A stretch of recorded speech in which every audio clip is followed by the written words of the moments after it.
I wanted to see what some of the most evil people in history chose as their final meal. So I'm trying every death row meal to find out who had the best. But how did this even get started? Well, it turns out you have to go back to ancient Greece. They believed you had to feed the person who was going to be executed so they could cross into the underworld and not come back as a hungry ghost. I'm Gordon Ramsay, and my last meal would be... For my final meal, I want a really good margarita pizza. My final meal would be ramen noodles with Frank's Red Hot sauce. We still perform this act of kindness even today. But there's a period in the US where that wasn't always the case.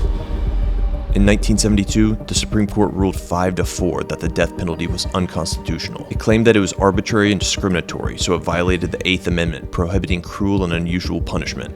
And there was a 4-year hiatus placed on executions until the court could provide more guidance.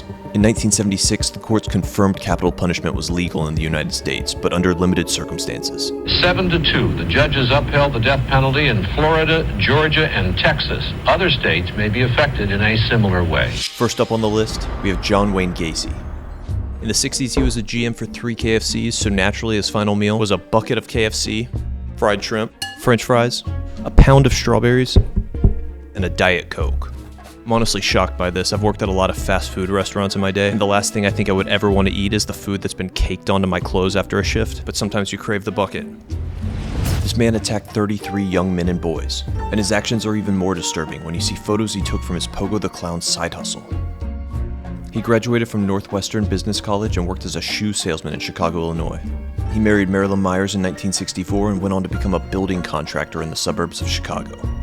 It was here that he joined the Jolly Joker Clown Club, where he would dress up and perform as Pogo the Clown at children's parties and charity fundraisers. Are strawberries and fried chicken a southern thing? Or is that Midwestern? Grew up in the South, I've never had that before. He would lure young men to his house, handcuff them, and tell them he was going to perform a magic trick for them. After his victims were locked up, he would say, "The trick is you need the key." Most of his victims were strangled with what Gacy called the rope trick. The police investigated Gacy's house in 1978 after one of the victims was confirmed to last be seen with him. This led him to being a suspect in their disappearance, and when police went to search his house, they found human remains in the crawl space underneath. Gacy confessed to murdering about 30 people, and at first he cooperated with the investigation. He even drew a detailed map of all the graves. Afterward, he pled not guilty by reason of insanity. This didn't stop the courts, however, from giving him the death penalty, and in 1994, he was given the lethal injection. But this procedure had another twist in the final moments of Gacy's brutal life. His execution was interrupted when the lethal chemicals unexpectedly solidified and clogged the tube leading into his arm. Prison officials drew blinds to cover the witness window, and the clogged tube was replaced. 10 minutes later, the blinds were opened and the punishment resumed. The prison blamed this problem on the prison officials' inexperience. This is good. I can see why someone would pick this. This is an A-tier meal. John Wayne Gacy might have received his final meal request, but this next death row inmate, however, didn't. James Edward Smith shot and killed a man during a robbery in Houston, Texas. His crimes, while evil, aren't the most shocking thing about this story. This man had a simple but important request. Believing this would complete a voodoo ritual, he requested a plate of dirt for his final meal. The penitentiary denied his request, but instead gave him a cup of yogurt. Smith, in anger, vowed to haunt the prison for the next 300 years. And this happened in 1990, so there's still another 275 years to go. So I went to the internet to track down dirt of my own, but what I got wasn't what I was expecting. Weird. Doesn't taste like anything. Kinda gross.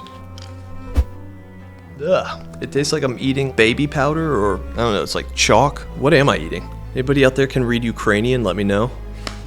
Look, let me tell you something. Those guards were doing you a favor, James. This is not good. You're gonna eat it as your last meal? You picked the wrong thing, man.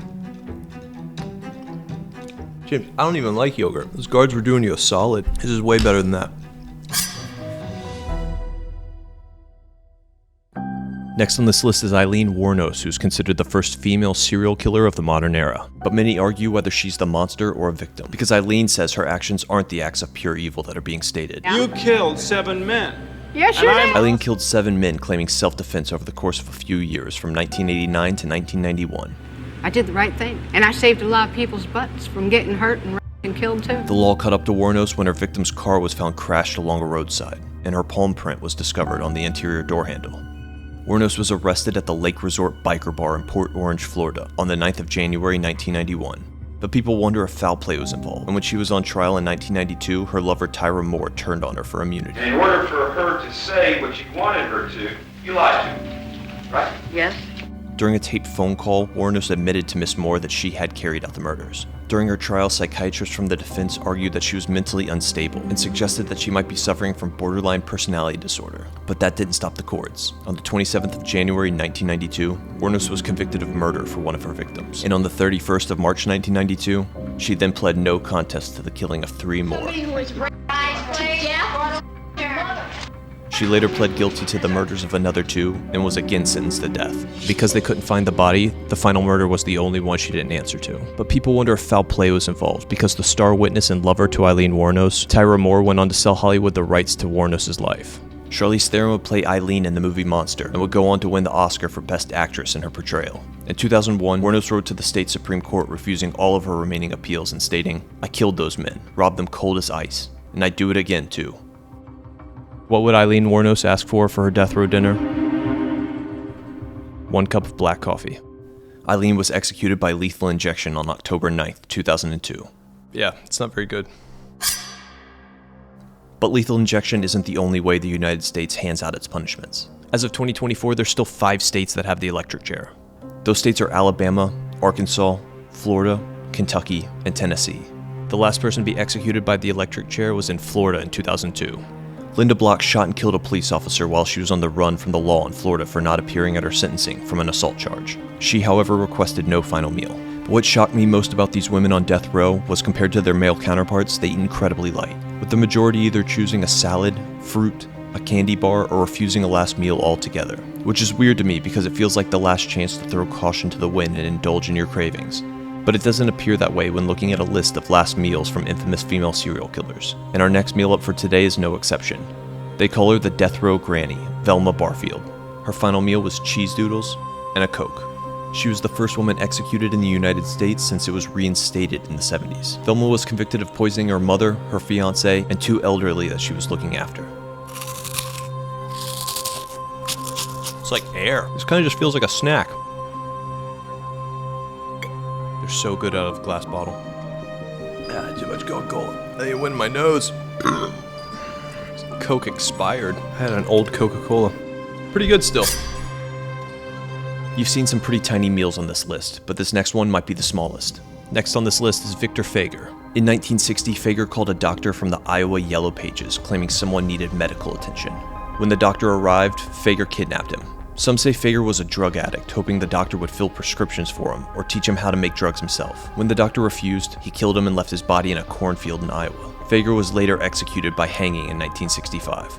Victor was the last man to be put to death by the state of Iowa, before the Supreme Court would initially vote to stop cruel and unusual punishment. He requested a single olive with the pit still in it, hoping an olive tree would sprout from his grave as a sign of peace. Oh no, Victor.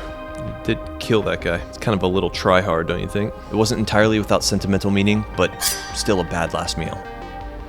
And now for our final meal of the day, Timothy James McVeigh. In the early 90s, McVeigh was honorably discharged from the military and traveled the country protesting Waco and other high-profile gatherings. April 19, 1995, he's responsible along with 2 others for parking a rental truck full of 5,000 pounds of explosives in front of a federal building as workers arrived at 9 a.m. The explosion killed 168 people, including 19 children in the daycare center on the 2nd floor, and injuring 684 others. In 1997, Timothy McVeigh was given the lethal injection. And for his final meal, you might be thinking a hardened military man such as this would choose to line his stomach with steak and potatoes, but you would be wrong. Timothy James McVeigh's final meal was 2 pints of mint chocolate chip ice cream. Is it mint chocolate chip supposed to be green? What is this shit? Alright, well, I got mint chip, so not really the same thing, I guess. It's good, but out of all the meals, this feels like one step above Velma Barfield's. It's like a snack. This is how I'm ranking these meals for the day. Worst meal was definitely that dirt, but I feel like something might have been wrong with that guy. The crown goes to John Wayne Gacy. If you'd like to see more of history's most evil picked for their final meals, click here.